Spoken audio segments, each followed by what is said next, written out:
This episode is sponsored by lynda.com. Easy to follow video tutorials help you learn software, business, and creative skills. Go to lynda.com to learn more. Welcome back to Android Weekly. My name is Jayce and we cover Android news in these parts. And boy, do we have some goodies for you in the form of Galaxy S5 rumor. But I know what you're thinking. Yeah, whatever, Jayce. A badly photoshopped phone does not a rumor make. Yeah, but what if that photo showed no signs of manipulation and the official announcement for the Galaxy S5 was leaked by a blogger who was correct last year about the Galaxy S4? Yeah, I'm getting so excited I'm having trouble controlling my inner geek. Can I touch it? Hey, if women can gush on puppies, I can gush on a phone. And what I'm excited about is the fact that a blogger named Elder Murtazin, I hope I'm not butchering your name too bad, Elder, but he claims that the Samsung Galaxy S5 will be officially announced on Sunday, February 23rd at 6 p.m., a day before the Mobile World Congress.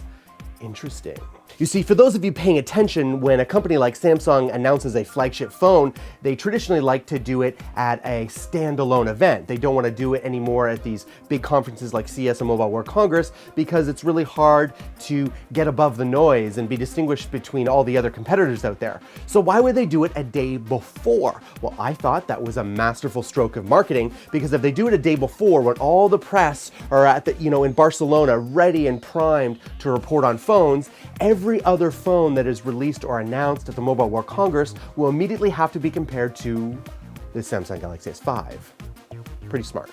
Now, last year, Elder predicted the launch of the Samsung Galaxy S4 almost to the day, which gives a lot of credibility to his claim. As a reminder, the Samsung Galaxy S5 rumored specs are a 5.25-inch 2K display, a Snapdragon 800 chipset, and the 3 gigs of RAM. So yes, let's talk about that new TouchWiz, which is the other half of this rumor. We've heard lots of stirrings about a new TouchWiz, and we've seen some graphics from last week, but this most recent graphic is very Google Now-esque. It looks like these cards would live on the home screen and users would be able to swipe up and down to go through them. We see some cards that are found on Google Now, such as flights, deliveries, and events.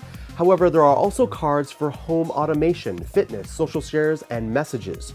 Overall, the UI looks like a combination between Google Now and a notification center. Moving on to news about Android root breakage.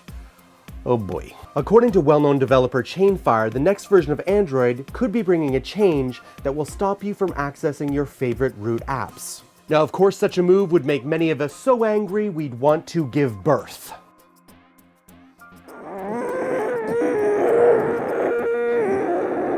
But you should know this was not meant to be an attack on root apps, but an attempt to improve security. A recent addition to the Android open source project Master Tree has been spotted that will prevent apps from extracting files to the directories located on the data partition and then executing them as root.